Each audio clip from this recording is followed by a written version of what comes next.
We're live with Yay. Jeff Miller, the SP spouse. Yo. And Jeff was just telling me about the, we're going to review A Model Citizen, but we'll have a little thing. So Jeff, you've just finished the audiobook. What do you think of it? The audiobook Ben is referring to is the abridged version of Homicide, A Year on the Killing Streets. I think when we've gotten like quite a bit further in the series, then I'll have more to say about it, because what they basically did is the first 2 seasons of Homicide, a lot of the cases come directly out of the book, and then there's a little bit of a gap there where seasons 3 and 4, there were some things that were, in fact, one of the cases in the one we're about to review, but there were less. There was more that was kind of added or written by the producer. Part of that was the network's influence. Part of it was they hired a guy named Henry Bromell, who was co-executive producer, and he kind of steered the direction of the series. In season 5, Bromell left, and David Simon, the one who wrote Homicide, A Year on the Killing Streets, came to Homicide as a staff writer. And basically, in the last 3 seasons, he tried to use most of the remaining cases from the book that hadn't been covered on Homicide yet, in some capacity or another. And so some of those, I don't want to talk about yet because it kind of spoils things that are to come. But I will say, as far as the stuff that has been covered already that you've seen, the one that is, there's 2 from the very first episode that are the closest to real life in terms of the show, where the first case that Munch and Bolander are working, where the guy keeps changing his story about how he hurt his hand. When the reality, he stabbed 2 guys and he got his hand cut, and then he made up a story about like he hurt it on a fence, and then he said some Jamaican guy stabbed him. So he's the one that Munch said, "Hey, if you're gonna lie to me with respect."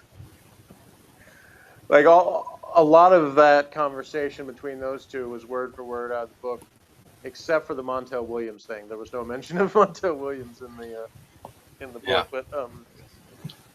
But the rest of that, in fact, it's written, the way that it's written is, it's like second person, where he's talking as if you're the suspect that's making up the stories.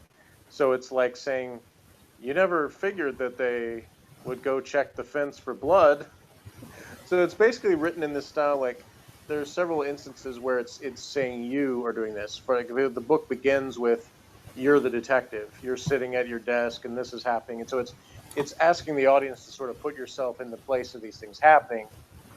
And then I think he tries to kind of dispel the myths that people have about a lot of things, including how a police department works. And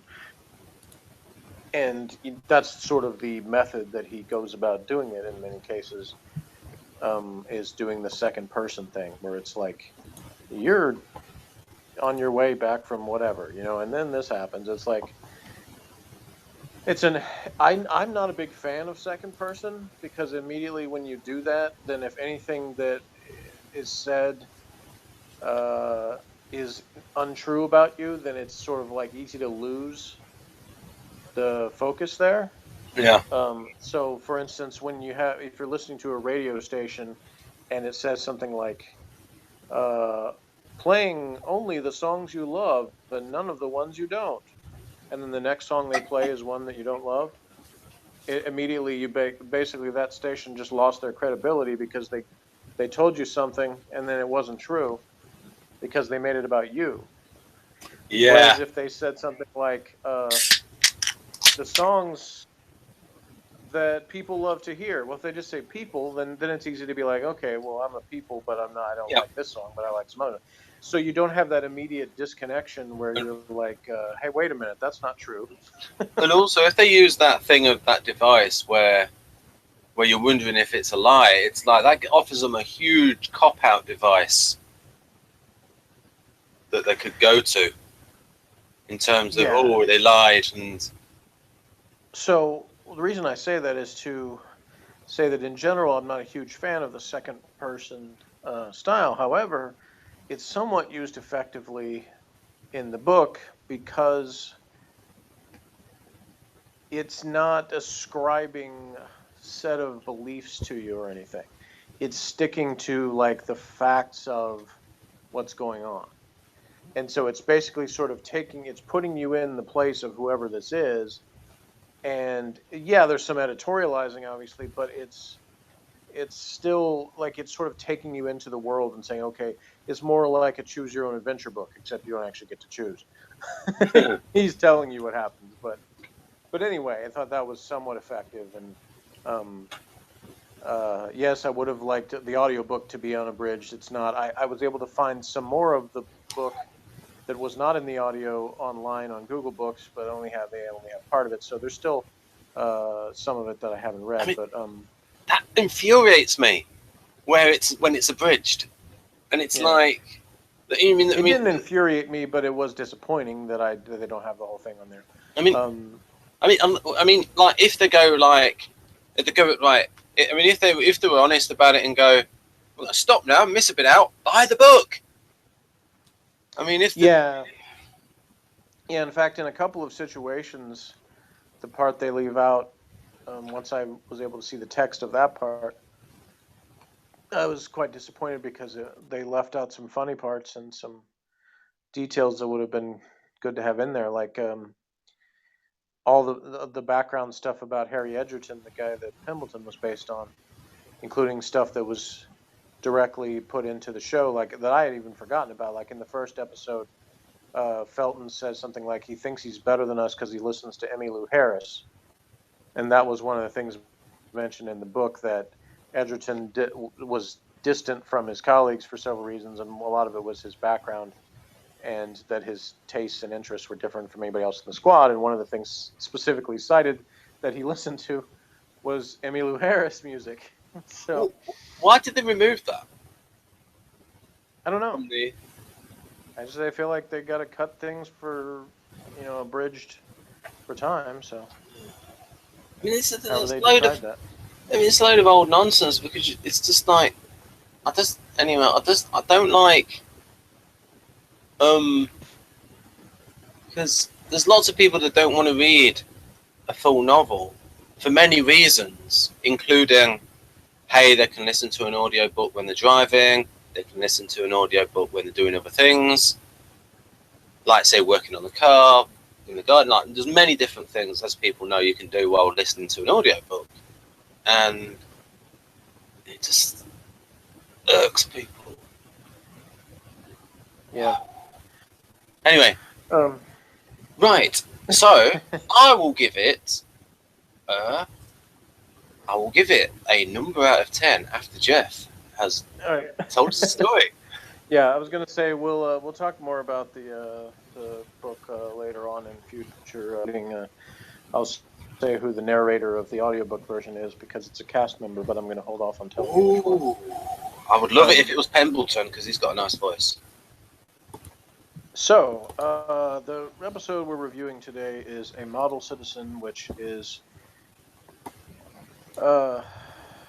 actually episode 6 of the third season, even though it was not broadcast 6th.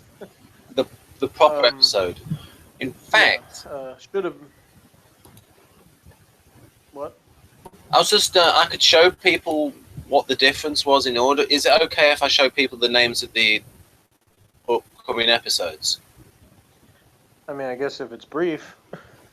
But I'll do that in a moment once I've got everything ready. But if you go on. So, anyway, this is the episode that, unfortunately, in broadcast, was aired at the conclusion of the sort of 3-part story arc about the White Glove Killer.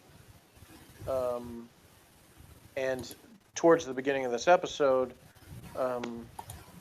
Detective Lewis tells Emma Zoole that Detective Corsetti is dead. And of course, since he's in the right order, Ben has already knows that. But at the time that the episode was broadcast, nobody did. That was the first mention of it. So all of a sudden, everyone just gets that dropped on them in the episode, and that was the huge spoiler that I referred to in several previous videos. That running all the orders out, the episodes out of order in the third season, created that lousy way of learning about Cressetti's death, with Lewis just saying it to somebody and waiting, like, "Wait a minute, what? When did that happen?" Couldn't they have cut that out? A little bit of last minute editing. Yeah, but nobody bothered. Anyway, so the actual opening scene was in the morgue with the detectives talking about shows they watched as a kid. So that was just sort of a little comedy moment at the beginning, and That was the stuff they were. I was just say that was a scene that lost the point for me, and the musical score. Ugh, it was horrible. Yeah, they had some goofy music, but Yeah. but everything they said in terms of the factual stuff they said in that opening was true about the shows they were talking about, and the first Emmy Award winner and all that stuff was. And they made a little joke about Emmy Awards because,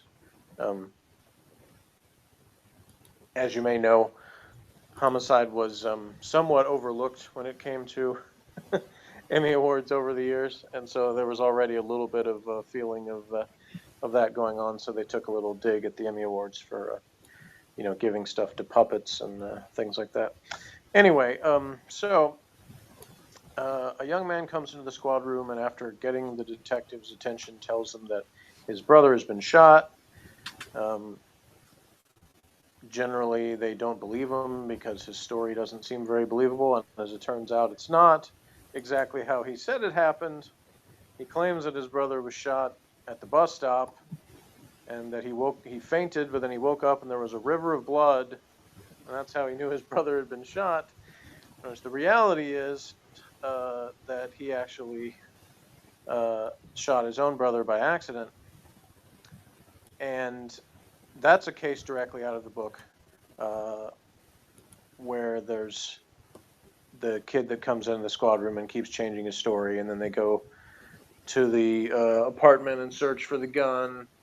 And in the book, there's basically the scene in the show with him and Munch where he's saying, "Where's the gun? Where's the gun?" and the kid's saying, "There ain't no gun." That goes on for like a lot longer in the book, the back and forth between them, with lots of colorful language that isn't allowed on network television. But the basic thing that he says is the same, where he's like, "Go ahead and take the gun, but there'll be another one here in a few days or whatever." So basically, they're making the point where Munch later says, like, you can't take people's guns away, but then there's no way to stop gun violence. Is basically sort of gives has a very cynical take on things, which again is common in the book. So yeah, he and Howard actually are the ones that look into that one. So we kind of switch partners around a bit in this one again. As Munch spends most of his time with Howard, and Bolander's actually not as much involved. I think he's hanging out with Lewis or something. But anyway, Pemberton, meanwhile, and Russert are being sued by Annabella Wilgus, the multiple personality serial killer, because she states her civil rights were violated during the interrogation. Pemberton is discouraged when the city agrees to settle out of court, and he questions his style of interrogation and whether he's needs to change things. Munch attends an alcohol awareness seminar to meet a requirement for the bar, but he gets kicked out when he can't shut up. Yeah, being an ENTP. Sarcastic comments about stuff. Yeah. Lewis, meanwhile, experiences love at first sight for Emma Zoole, a woman from the state's attorney's office who makes models of crime scenes for both professional and artistic purposes. But she has eyes for Bayliss, and they have their infatuation moment when they meet each other. And so they end up going out on a date, go to an art exhibition, and then go back to her place where they discover that her bed, or Bayliss discovers her bed is a coffin. Meanwhile, all is not well at the Felton household, as Bo tells Megan Russert that his wife Beth has been distant lately and snapping at him, and things are not so good. And at the end of the episode, he comes home, and everything in his house has been cleaned out, and his wife and kids are gone. So that's the basic gist of Model Citizen. So Ben, what did you think of it? Well, I gave it a 9 out of 10, and it lost the whole point for that first scene. Oh, really? So it was really just the first scene you didn't like? Yeah. You didn't like the rest of the episode? The score. Oh, that was some of the worst ever music for saying, "Oh, this is meant to be funny. Let's put this music on." That happened once in Babylon 5. Yeah, I think it wasn't as much that, and I'm not telling you to give your point back. I'm just telling you, I think the reason for it was that was the actual music from Romper Room, so it was sort of a tribute to it because it really was ending, and so that was basically what that was for. But I agree with you in terms of it does sort of stand out as being kind of odd for Homicide. So this is the list. I got myself a pretty nice torrent, although it would have been nicer if they put it in the actual order. But at least it tells me in brackets what the chronological order is. So if you pay attention, you'll notice that for the next, the next couple of ones, they're in order there. But then there's a big skip because to get to 309, you got to go way down there to the third to last one there. Yeah. Nothing personal. So that's actually the one that goes after All Through the House, which was the Christmas episode. And they did the same thing they did previously with that, where they put a caption on the screen that explained that it was actually supposed to be back in December. Now. Right. I'll just Now, Jeff, can you forgive me if I show you something, a tiny little thing from Game of Thrones, just to? I suppose. Here we go. I suppose, yeah. Right. So, for instance, right, we got here. Right, this is some good acting from Lena Headey, and then you compare here. Right. So the look in her face. That's Daenerys Targaryen's acting style. A little bit of a difference in the eyes. All right. Right. So this actress, she sounds great, like stage actress. Terrible wig, big black eyebrows because she's brunette in real life.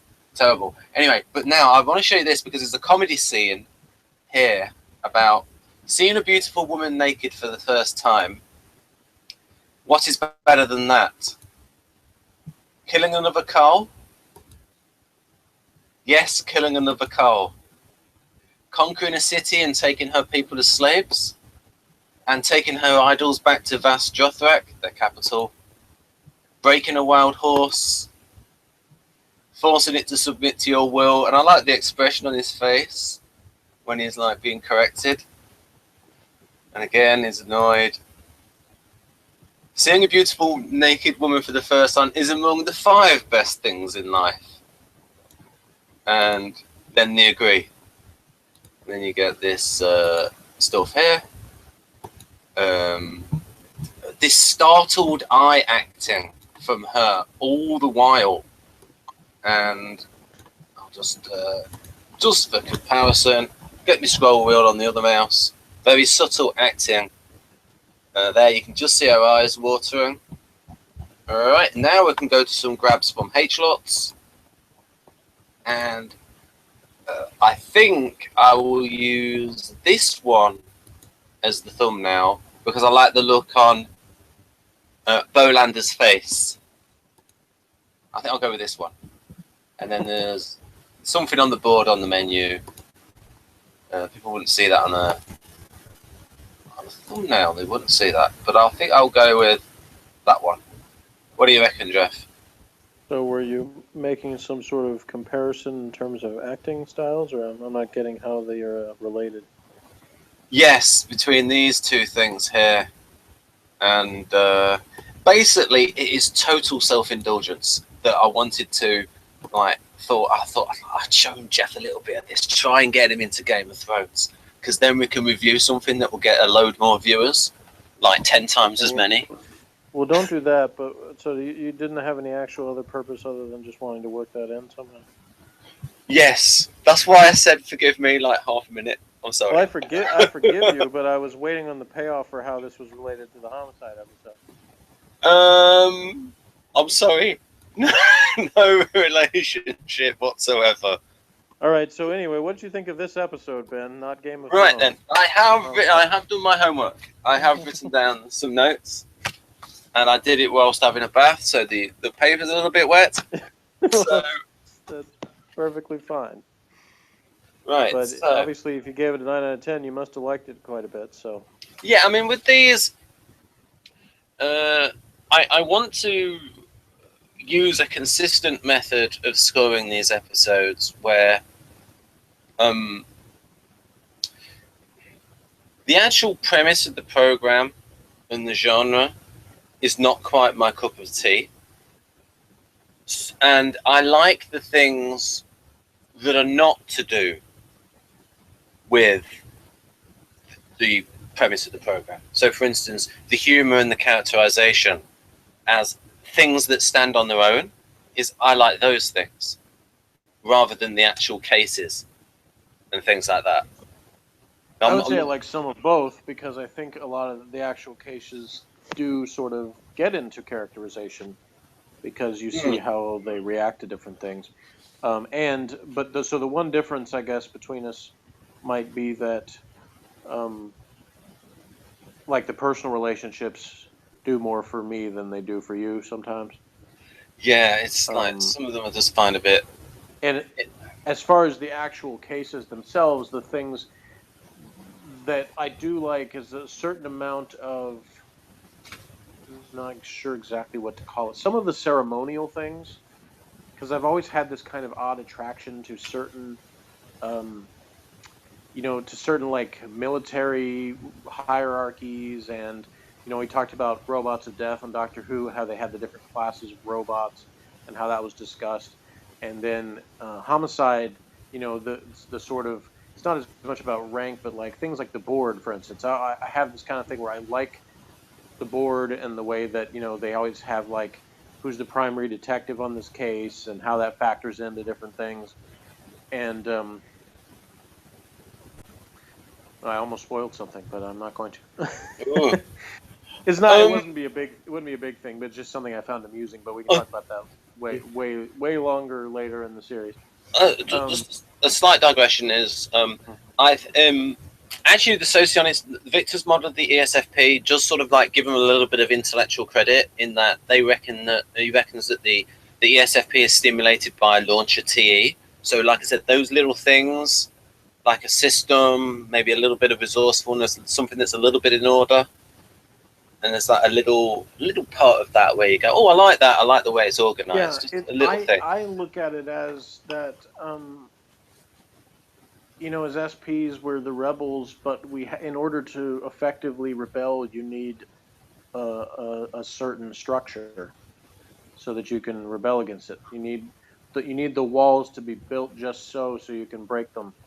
You need, Fraggle Rock, they had the doozers that were like the construction people that made the things that the Fraggles ate. And that's kind of what it's like. You have to have this symbiotic relationship there. And folks, if you want more stuff on that, go to Jeff's channel, The SP Spaz. There's only one, The SP Spaz. And if you go to Jeff's interview with Mike, they talk about Fraggle Rock and the NF. And the NF that said, oh, you shouldn't eat all this stuff, and then the doozers, and then they didn't have any thing. And we're about to talk about that. Right, go to his channel. Darn it, now I forgot what I was going to say. Well, you got, that was the most important thing. Watch my channel. So, but yeah, I'm a model citizen. So, what did you like about it? Right, yes. So the first scene, the one that lost the point, and I actually put here, I want to slap the composer of the score with a wet fish. I put it like that. I didn't want to make it too violent. Initially, I said should be shot. It sort of went like this: should be shot, and then slapped, and then I thought I put with a fish to make it less violence. Yeah, like I said, I think it was the Romper Room musical. I'm not positive. Yeah, maybe. Well, also what I noticed about this episode is, and especially in the scene when they went to visit, I think it was Lennox's family, I thought the sound design was good with like the stereo sound. There was lots of little bits in the background. I thought the sound was quite good in this one. I just thought that was very good. Good sound design. Felton as STP, the way he talked about women and don't let a woman get on top of you, that sort of thing, is with NFJs and STPs, there's a little bit of power games in that NFJs don't want men to tell them what to do unless they respect them, and then they do want a man who's like at their level. Like then they do want them to be like the classic thing where you have some women that do like men to be men and that kind of thing. So that his attitude, so Felton's attitude, a lot of women are put off by that, but there are some women who like that kind of man's man type of thing, and usually they're NFJs and maybe other SPs as well. Right. LOL Bayliss, and one of the bits that there was 2 or 3 lines in that I thought actually made me laugh out loud rather than just smile, and that was Bayliss worrying about having the coffin lid closed on him during the sex because it's just a little bit too weird for him, for the SJ. And then the bit with I've only got 2 more bullet points, and I'll let you come in. Then there was a bit with the woman that was instructing with John ENTP Munch was not every day an elephant squashes your mother.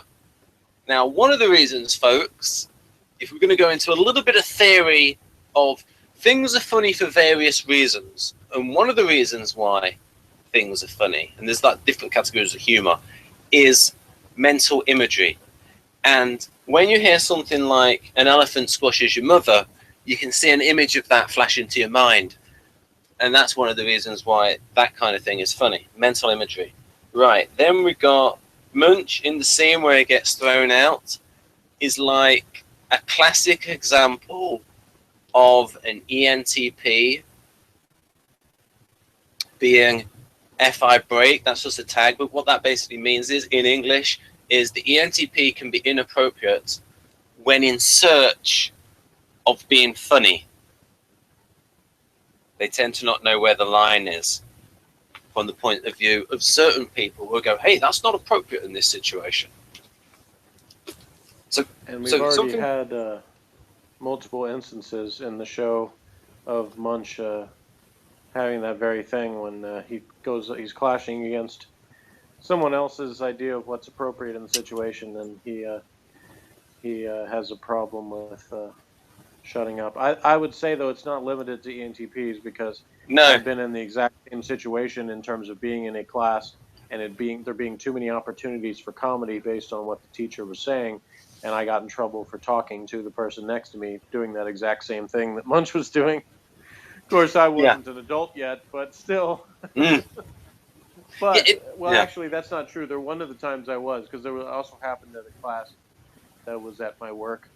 So yeah, even then I got in trouble for the same thing. So I have been in the same shoes as Munch on that. So it's not just ENTPs who can do that. First thing, you were a kid, and then second thing, and Munch is an adult. That's one thing. Second thing, he knows he has to pass that class. So and at the time that I did it as an adult that I can think of, I wasn't. The funny thing was, I was just sitting in the class.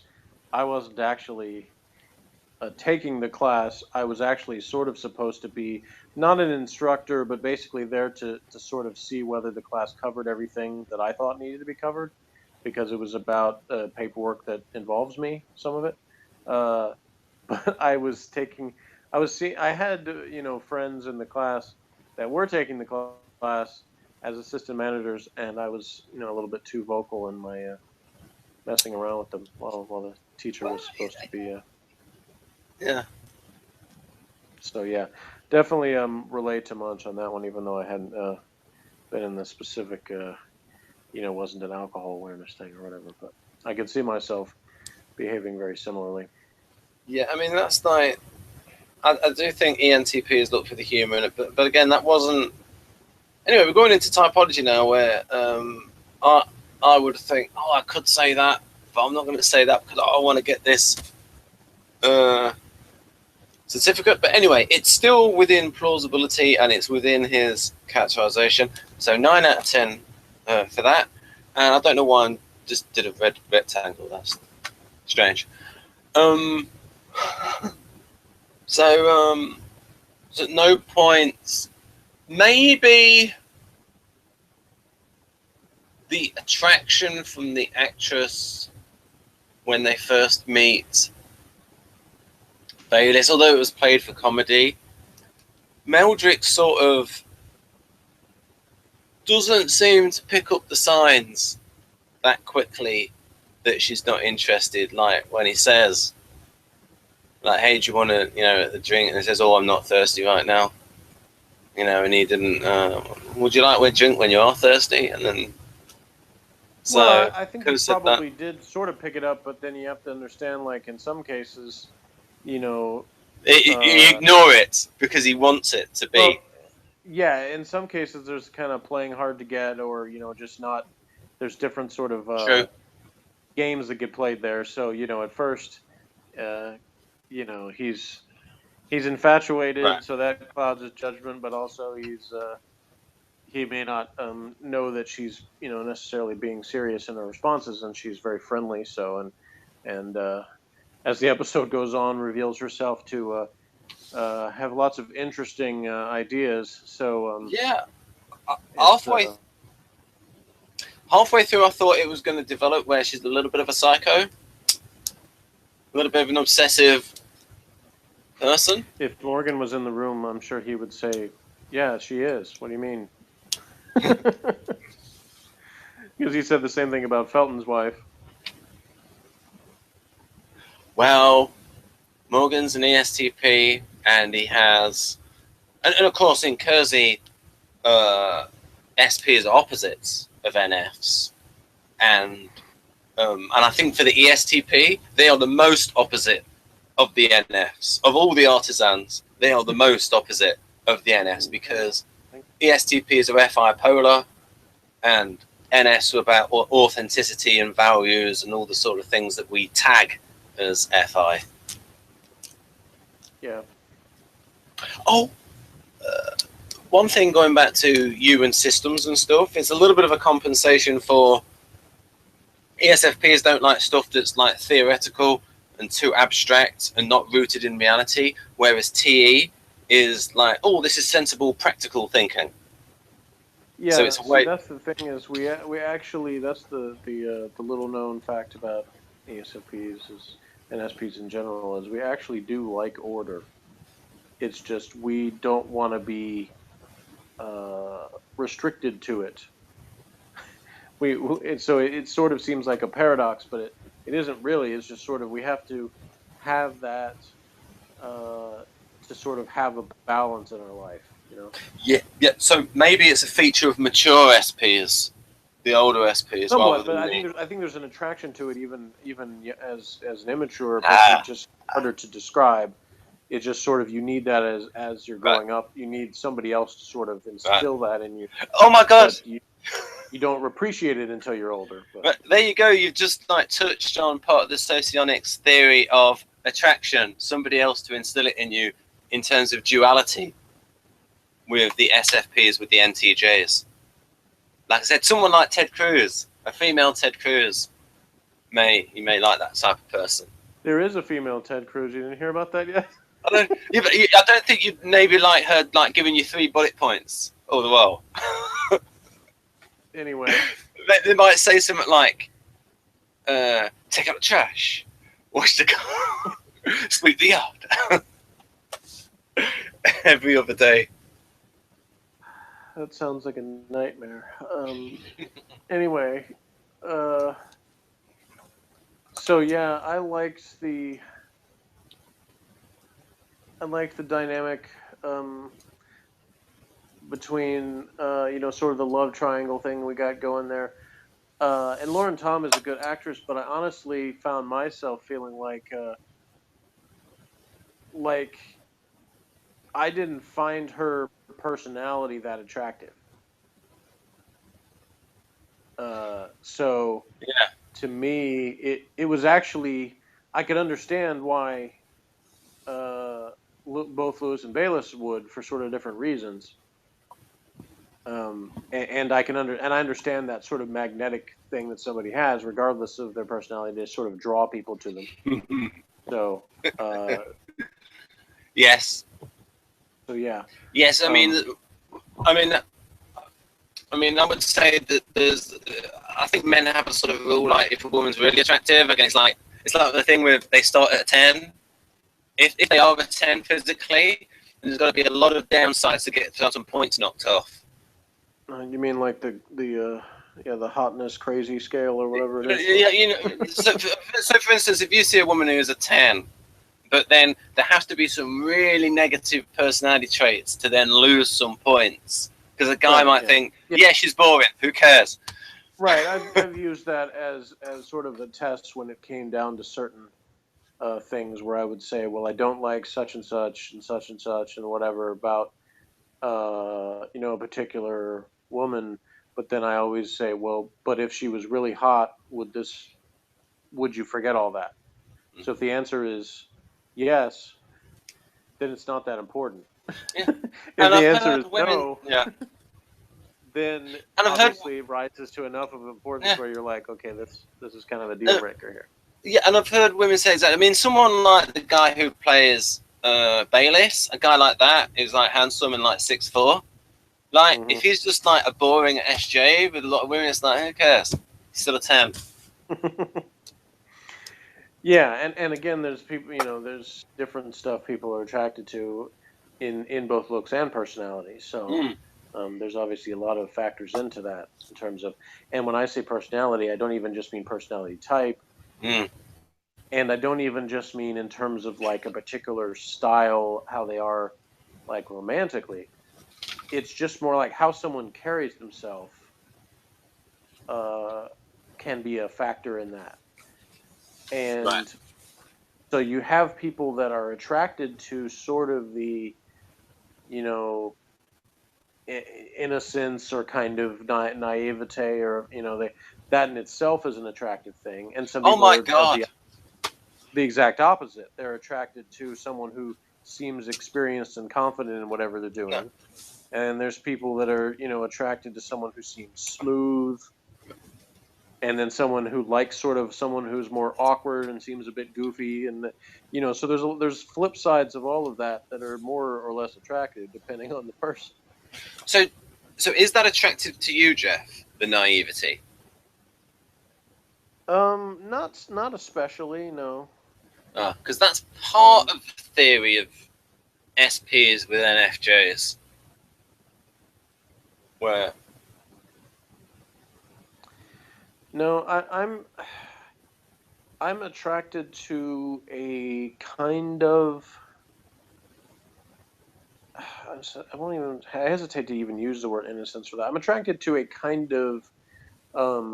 Maybe it's better to say someone who is focused about. There's particular things that are important to them, and they're not bothered by a lot of other stuff, which is probably one of the reasons I've been attracted to ENFP so much. Is that it seems like they sort of have this thing where whatever's important to them in their lives, it just supersedes everything else. So they're not burdened by a bunch of worry about a lot of stuff a lot of the time. Now, when you really get talking to them, they'll have phases and things where they're extremely bothered by things, But again, it's whatever happens to be in their sphere of interest. Something enters into that causes both directions, either extreme enthusiasm or extreme worry or whatever it is. Anyway. So this is interesting. So you like it when the ENFP is focused on one thing, like with that mission, but then when they go on to other things. Yeah, go on. I was going to say I wouldn't even try to limit them to one thing. Right. They're not as singularly focused as ESFPs are, but it's sort of like maybe a cloud. I said sphere before, but maybe it's sort of more like they're the cloud of interest. And there's a certain amount of things that are in the cloud and things that are outside the cloud they just don't even see. Right, I'm just going to have a look at my board because there's a prediction for this kind of relationship. And this is where socionics is the bee's knees. Right.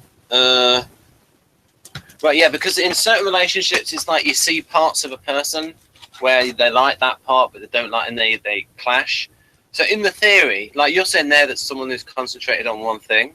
So like an INTJ, if they're a developed INTJ, not the a-hole INTJ, but where the INTJ that has a bit of ESFP in them, the INTJ that likes to do like some kind of SP things every now and then, like climbing a mountain, all that kind of stuff, is they are where, like I said there, you were interested in if someone has a life mission, they seem to have a goal, a direction, and then you also mentioned something else that you were attracted to was it's not as much about a goal or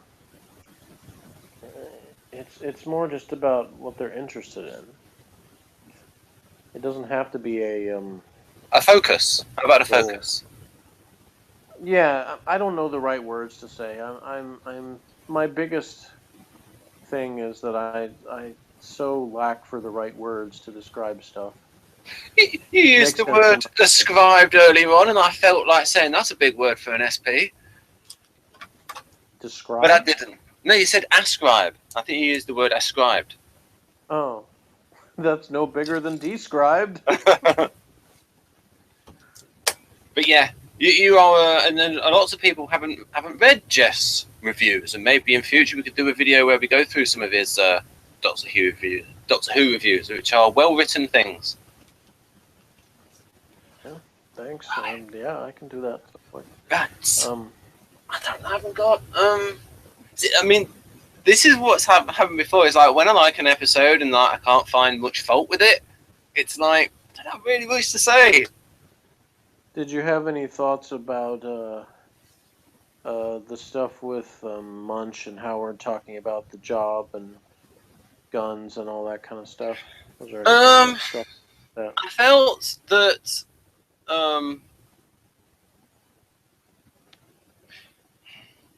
it was slightly towards the gun control agenda, but institutionally the police are going to be that way because it makes their job easier. And if they're thinking about them, like for instance, the police in the UK, they don't want anyone to have guns, right? Even people in the country. People in the country do have guns. In the countryside, rather.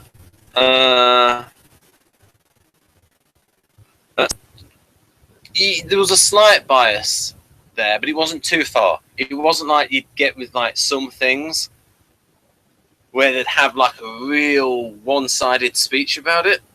So that was okay. There's some things you just have to take as a given. Yeah, again, I would say that the book, The Homicide, is based on, it takes an even more, like I said, cynical viewpoint where it's basically portrayed as Munch's attitude is similar to everybody that's portrayed in the book in terms of the police department, the lawyers, everything, that they basically feel like that there's no real change that ever happens. Everything basically stays the same, and things, things just roll on along the way they're going to happen, and so there's very much you know, there's not much room for NF mentality in police departments, No, and plenty of other no. places too. But so it very, I mean, to me, I can only imagine what an NF reading that or listening to that book would feel like at the end of that. It would probably be just like depressed, like everything is hopeless. Um, there's one kind of NF that would be interested in such a thing. Let me think. I'm just thinking if she said this in public. Yes, she has talked about this in public, so I can talk about it. Franz Petra, in a video on my channel called Enneagram versus Socionics, talked about her interest in serial killers. And so I can imagine, say, because they're interested in psychology, say an ENFJ who's interested in, is like a criminal psychologist. They might be interested in the Well, I'm not mental saying they workings of wouldn't, serial NFs killers. wouldn't be interested. What I'm saying is that after it's over, they might have Yeah, a very strong feeling about, because of the very heavy cynicism that's in it, that there's a very yeah, much a kind yeah, of a message portrayed of hopelessness where none of this is ever going to change. Everything's right. always just bogged down in Yeah, bureaucracy and politics. Human nature is to be violent and untrusting, and that all these things are just that way, because that's the way David Simon presents it. Is he doesn't, again, I listened to the abridged version, so I haven't read all of the, haven't heard all the words of the book, but from all the stuff that I did, there's no window. There's no window of maybe if this changes or this other thing gets some light shined on it, then things will be better. There's nothing like that in the book. It's just uh, it's very much, this is the way it is. This is the way it's always has been, and this is the way it will be. yeah. I mean, and part of the blame is the teachers' union in American government schools, and the fact that they do not have an education system that is SP friendly the way it is in Germany, which has a lot less crime. Yeah, and And one of the things that he talks about is he calls Baltimore one of America's most undereducated cities, and the time that that's brought up is he talks about in relation to the trial by jury system and how the juries uh, that basically he said one of the obstacles to the police department is juries, because they're unpredictable, and the things that you can predict about them are usually negative to the cops in terms of they said that most of the people that are going to be selected in Baltimore are suspicious of the police, so they've yeah, already got a bias where they're looking for a reason to acquit somebody, and a lot of them think that the police are racially biased, so they're automatically going to assume if the defendant is black, that the police might be out to get him, or they just yeah. want to convict the black guy. So there's a lot of things like that he talks about in terms of uh, that he basically says that the juries have been educated more by television than they have by anything else. Also, would a lot of the juries be over 50% black? Yes, and so the part about that was really interesting because it. And again, this is one where I was actually a little bit surprised, because in the book they actually have the trial of the guy that shot and blinded the police officer, which that part was portrayed on the Homicide TV show, but they had the guy confess to the crime. In real life, he did not. It went to trial. Um, but I can't finish saying what happened, because they ended up using that trial and what happened with the jury for a much later case on the show, which I was a little bit surprised by in terms of why that it seems like they would have shown that earlier in the show, because it would have kind of kept that story and drama about that going longer if they had the scenes, because in reality the police officer that was blinded, he testified in court against the guy who shot him. Um, and they didn't show that, obviously, because they had the guy confess. But two more things will be made of that. One is a totally unrelated case later, but then you have an opportunity. Um, again, I won't spoil too much of it, but you have an opportunity for certain testimony to be heard later that's not in a trial, but it's in a different scene where you get some of those things from it. Like I said, when David Simon became a writer for the TV show Homicide, he started incorporating some of those other things from his book that hadn't been covered yet. And so he's still, that's why Homicide is sometimes portrayed by the fans who talk about it as if they sort of has different eras within its 7-year run. And so the first 2 seasons are kind of looked at as sort of one era, and then 3 and 4 as another one, and then 5 and 6 or 5 through 7, or however you want to look at it, is sort of 7 might be its own era by itself, but there's sort of these mini sections within the history of the show for various reasons, and I already mentioned earlier one of those is a writing change in that in both going into season 3 and then at the end of season 4. And so I actually think that that's one of the reasons why, in some ways, seasons 5 and 6 are better than 3 and 4. But there's also some things I like better about 3 and 4. So anyway, we'll talk about all that later. But yeah. So that's the cool thing about now having heard the book, is that as we get to cases that were covered in the book, then I should be able to shed some insight on some of the things. But just like in the show, the book version of the kid who shot his brother, they leave it kind of open-ended as to the continued sort of cynical attitude that they have, is that there's no easy answers to anything, and nothing is and things aren't wrapped up neatly at the end of the hour. They are on a lot of other television shows, and that's specifically mentioned in the book. And when he's talking about how different real-life detective work is from what you see on television.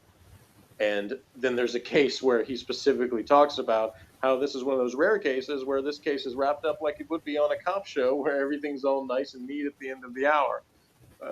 So yeah, there's a lot of cynicism even toward how television and movies portray police officers and the job too, including the real-life detective that formed most of the basis for Meldrick Lewis on the show. The guy is portrayed in the book as really kind of shallow, like he pretty much only cares about money, and he wants to get overtime so he can have money and have like a stylish car, and he doesn't express much caring or concern for any actual human beings through the entire book. his whole thing, he's portrayed as basically being the hedonistic but money-loving sort of guy that isn't really, he's very sarcastic and cynical about everything, including making fun of suspects a lot, and even some victims. So he doesn't have much. You were talking about appropriateness earlier. He doesn't care about any of that stuff. He's going to say whatever pops into his head about whatever. Interesting that Jeff used the word hedonistic, because one of the, I think Aristotle called the artisans the hedonics, and right. I thought Meldrick was called Lewis Meldrick. Well, it's Meldrick Lewis. Yes, exactly. Yeah, when he introduces himself to Emma Zoole, he says it backwards himself, because I think they were trying to portray him being like thrown off by his infatuation with her. So he says Lewis, Meldrick, Lewis. So he might have been going James Bond. Yeah, so I was a little surprised that Emma didn't call him Detective Meldrick the first time she said his name. But anyway. It sounds like maybe a kid's detective, like they would call the Dr. John or Dr. Jim. When the children see a doctor, like they call him by the first name. Yeah, maybe. Yeah, there'll be, again, I won't say it, but there's a scene later, and that could be like an emo feeler thing. So it may not have the same effect on. I don't think it did on Morgan when he saw it. But there's a scene much later that there's a child that refers to Cressetti because there was a case involving the child, and she interviewed with him, and there's a scene with Lewis where he talks to the child, and it's like there weren't a whole lot of scenes over the course of Homicide that I was sitting there literally having tears streaming down my cheeks, but that was one of them. And so that's a while from now. So I just was reminded of that because it's when in the scene where they're first talking about Cressetti, there's a number of very brief sort of things where again, I so much appreciate that Homicide doesn't just, when people are not on screen or they're not in a place anymore, they're not just dropped like nobody ever acknowledges they exist anymore. So many television shows, it's like the script doesn't need to cover some actor who's not on the show anymore, or it doesn't need to, so they don't even talk about people that were a total part of the fabric of something. And what I love about Homicide is very rarely do they just completely, act like nobody ever remembers anyone or ever talks about it again. And they bring things back in ways that are so real, and it sort of serves as it's this reminder to the audience, but it's so realistic in that you have that happen in life all the time, where somebody says something and it just sort of hits you like, oh, yeah, that person. I haven't thought about that person in a year. Things like that happen. And TV and movies sort of have this thing of well, we don't want to overcomplicate things for the audience. We need to keep things where focused on what's in front of them. And because of that, you have a lot of times where it's just dropped. And I mentioned, and even on really good shows, like, I mean, I've talked about NYPD Blue. That's my second favorite cop show to Homicide. It's a very different style of show. It retains some of that cynical attitude. We're sick of it. It's a much less realistic show overall, but it does have, again, some very realistic characters within that. What happens as far as the police work is a lot less realistic than Homicide. But in terms of the drama and the people and the characters, it's really well done. But one of the things that I didn't like about NYPD Blue is they had some great dynamic characters that as soon as they were written out of the show, either because the actor decided to leave or for whatever reason the show decided, this isn't working, we're going to get rid of them, they would maybe get a mention in the next episode, and then it was like, oh, never again, almost.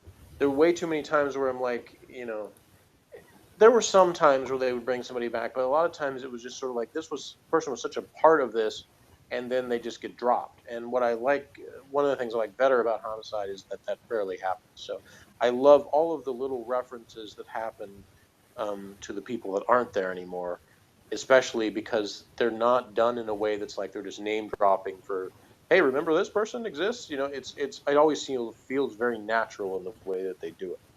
Yeah. And that fits in with relationships being a big thing for you. What the phrase?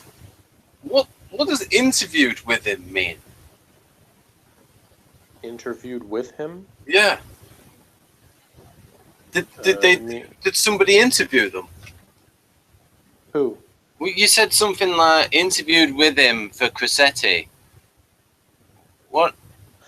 Well, I mean, when it's not like an interrogation, when a detective is just like asking someone questions, but it's like a witness or it's somebody, a family member, they generally describe that as an interview. Oh, so when you say interviewed, so Cressetti interviewed the person, not the person and Cressetti were involved in an interview with a third person. I'm not sure exactly what what I said, so I'm not sure what you're referring to. All right, it's just like interviewed with. It's like it's an Americanism that don't use. It's like when they say talked with. Well, who did you talk to? So there's a difference between American English and British English. Okay. Right. I just find it slightly I don't awkward. know what the difference is, so I'm not following you very well on that. Right. Well, it's just that if you when say I say interviewed with, I just mean talked with in an interview capacity, which is how, like, in the police department, they describe, like, basically a conversation with someone that isn't, like, interrogating a suspect. It's generally referred to as an interview. Well, that's the thing. It's that it would be, I would say, you can have a talk with someone.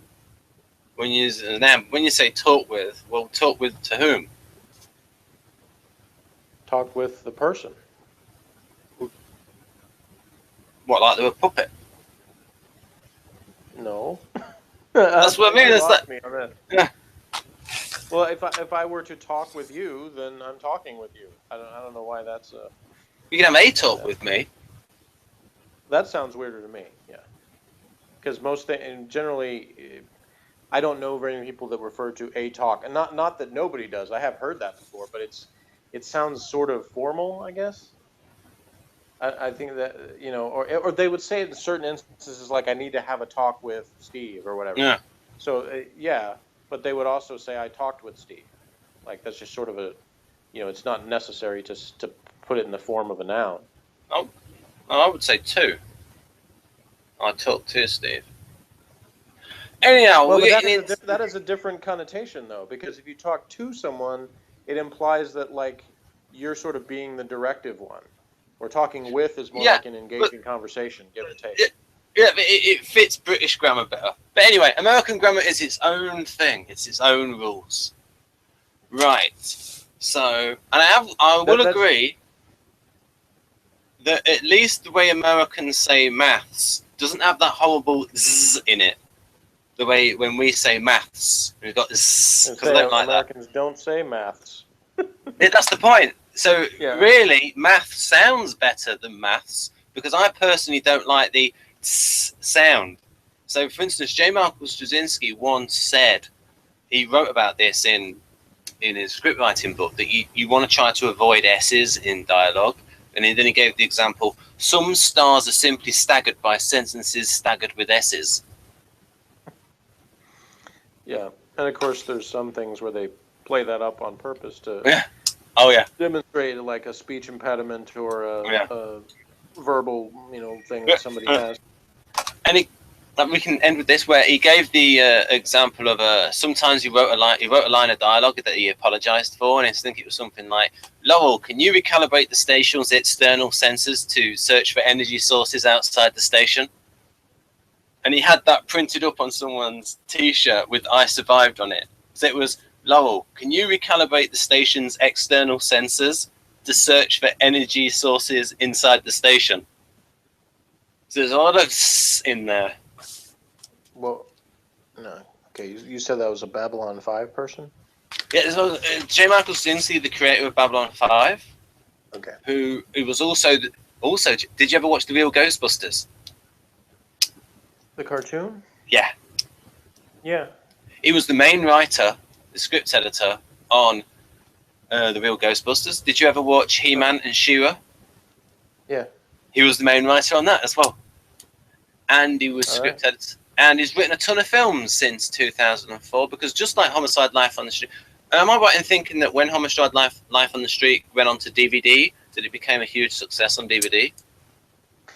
I don't know how obviously the sales were good enough that they released all the seasons, which isn't true of some shows, where if the sales are low enough, they just stop releasing them before they're done. And with Homicide, I got a great deal because after they had released all 7 of the seasons individually, they made a complete series set, which is what I have, where all the DVDs that come in a filing cabinet thing. Ooh! It also contains a bonus disc that has all 3 of the Law and Order crossover episodes and Homicide the movie, which were not included in any of those previous season releases. And I got all of that through deep discount DVD for like somewhere around $70, I think. So it was like the price of less than the price of 2 seasons. I got the entire package. Oh, right. I got the whole of... What I did, I was a little bit naughty, is I got 2 seasons worth of Battlestar Galactica. Saw there was this box set. They didn't like show on Amazon. I went, I am not having this. I sent the flipping things back, and then I bought the box set.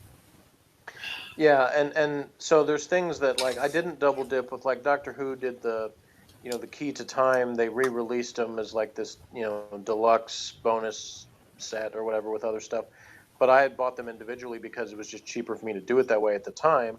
As I was going, I couldn't afford buy the whole package of the original one, so I didn't go back and get those other. Yeah, it was expensive. From the original release, when they sold them together, there wasn't any kind of bonus disc or anything else. It was just the 6 ones Yeah.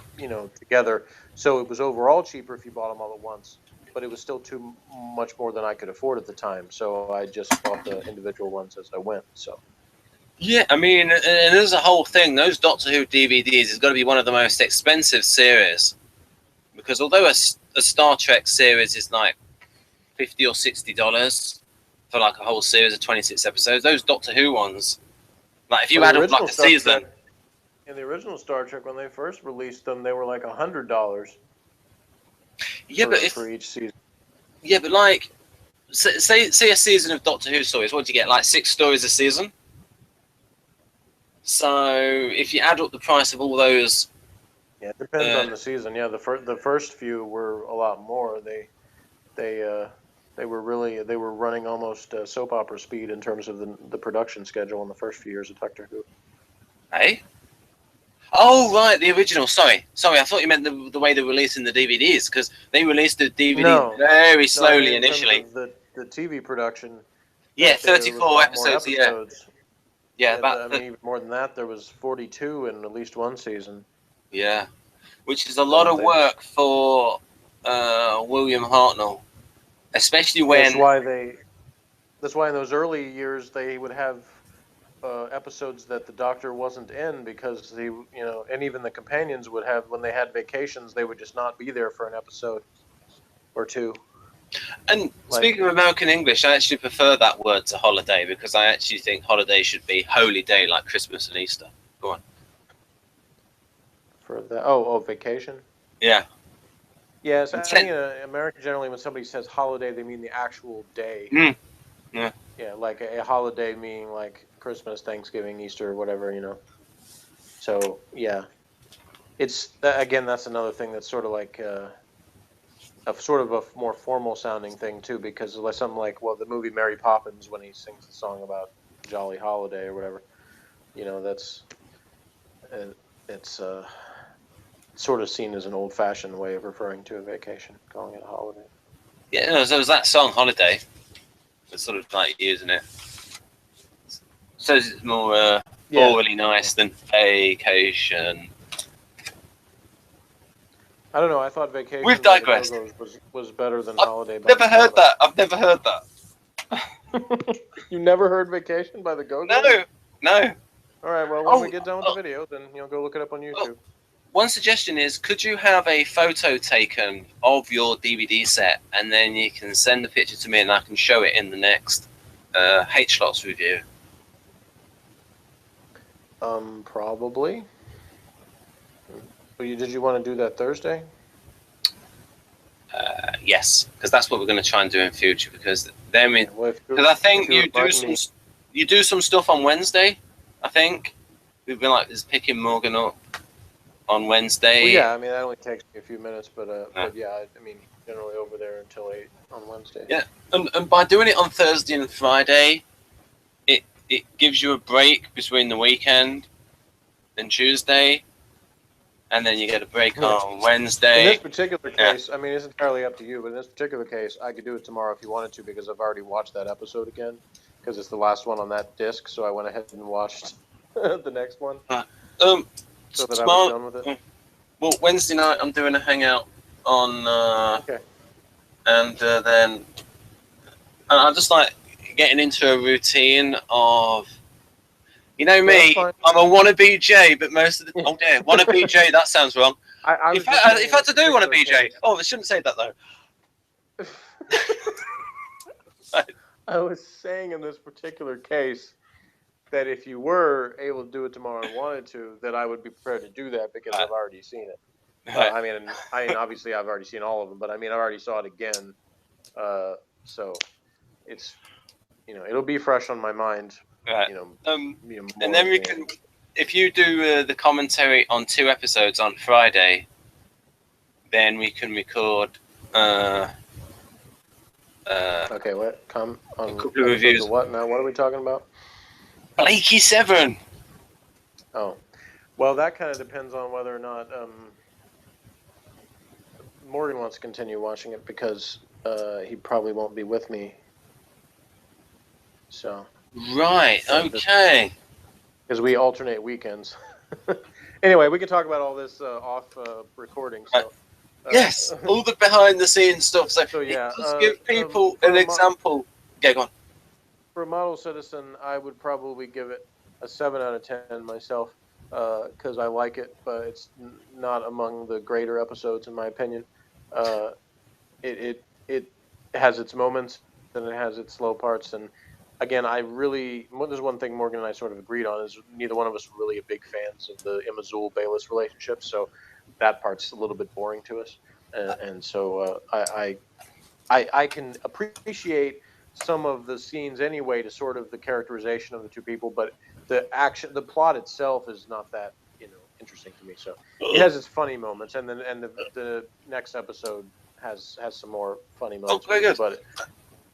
But overall, I was not disappointed that relationship doesn't end up lasting very long. I know, huge spoiler there, but anyway, so I'd give it about a 7. Yeah, and, I liked it because it was less modern, more comedy. Yeah, and there'll be some more of that in the next one. But of course, we had the. I guess I would ask you one more question: is did you have any particular thoughts or feelings about the end of the episode when Felton comes home to the empty house? No, because that's storyline. But actually, was there an actual murder in the episode? Because I think one was an accidental killing. Was there? Well, it actually wasn't a killing because he was still alive, at least at the last that they saw him. So I don't think there was an actual murder. Was there an actual murder in the episode?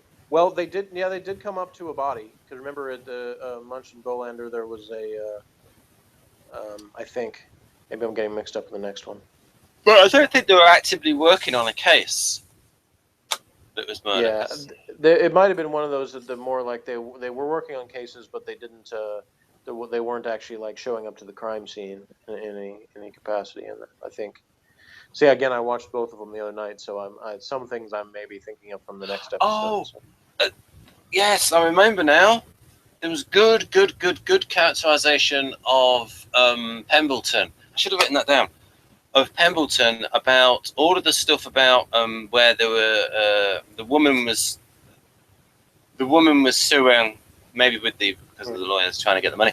Then they're settling out of court for whether Pembleton went too far in the interrogation scene, because they can say, oh, she had this alternate personality, they kept copying what he did, and they can say, oh, he endangered her by doing the lighter under the hand or wrist. And the way he reacted to that showed, probably you would say, difference between SFP and STP, where Felton would probably not reacted like that. Yeah, and in fact, I think that's one of the examples of where there's maybe that FISE conflict, because he's kind of torn in different directions. Like there's a part of him that would be like, oh, it's good this is settled and done with, but then he can't let that go because it's the principle of it. He feels like he did the right thing, and then this thing is making him question that, and then he has that thing of if I'm wrong on something on this, am I wrong on other stuff I'm doing as a detective? He starts questioning himself. At first he's very defiant and stubborn about it, but then when he's talking to G, he kind of has this sort of contemplative moment, like, have I been looking at this wrong? And G tries to do the thing that he did at the time, which is support his detective and say, I told her to let you do it, Russert, and she wanted to stop you, and I told her no, basically. Yeah. And so he's trying to be like, I'm supporting you, but Pembleton is not looking at it as, he's not, in that moment, he's not looking at it with, he's worried about being caught doing something. He's actually questioning whether his method was the right one. And his method, folks, is that to get to the truth by any means legal, I suppose, or his main thing is to get to the truth. Yeah, and when he's wrapped up in the moment of being in the box with somebody, that's the thing. What he, basically to me, what it says is that the FI kind of goes out the window in terms of his method. It doesn't in the sense that he can still use it, but he uses it as another tool to relate to people, to help them get confessions. So it's less about the moral standing of what his actions are. That kind of goes out the window, and he's like, he's singularly focused on whatever I need to do to get that confession, because that's what I need to get. So he's using whatever is in front of him, and it's similar but different. Yeah, but it's when also I told the story about my friend that I kept hitting him with my jacket because his sisters were laughing and thought it was funny, because in the moment I was more focused on entertaining an audience than I was on the feelings of my friend. Yeah. And in the case of the interrogation, obviously, much more severe circumstance, but Pendleton is so focused on getting the confession that he's not thinking at all on what are the moral aspects or how is this affecting the person that I'm talking to. I'm just using this for this person. But I also think that with Pendleton, part of the desire for him to nail the person is a moral thing of, hey, we've got to nail this guy. Oh yeah, justice. Yeah, he does have that too. You're right. I mean, he definitely has a moral component to everything, the way he looks at it. But in terms of his methods in getting the confession, he's not, or at least hasn't been up until this episode, thinking about, are these methods I'm using, do they line up with my morals and about everything else? He's sort of been able to separate those because he's like focused on that target and going towards that and using whatever tools he has at his disposal, which is what makes him, one of the most effective people at getting confessions. But it also kind of makes it so people like Russert are a little bit scared by his tactics because she doesn't know what he's going to do. So. And he also talks about the performance aspect, and I suppose that would be, if you could give a clip where he was talking about that, if like you were saying, oh, can you name like an ESFP, and you showed him that other scene, and you could say, hey, this he actually talks about himself, like giving a performance. What was the question that made you answer with, hey, yes, here's an ESFP? Was it like someone not thinking an ESFP could be a detective or something? Yeah, somebody on the Personality Cafe forum basically said something like, I can't imagine an ESFP wanting to be a cop or a detective or something. How would they be like that? And I posted the clip of the interrogation from Black and Blue where he interviews Lane Staley, the guy who didn't shoot his friend, but Pendleton gets him to confess anyway. Yeah. So I'm glad we got to talk about that bit about Pendleton in the episode. So is there anything more to add that you want to add, Joe? I think that's it for this one. I'll have more to say next time. So join us next time for Happy to Be Here, the next exciting episode. Yeah, here we go. And it's goodbye from me. Bye-bye.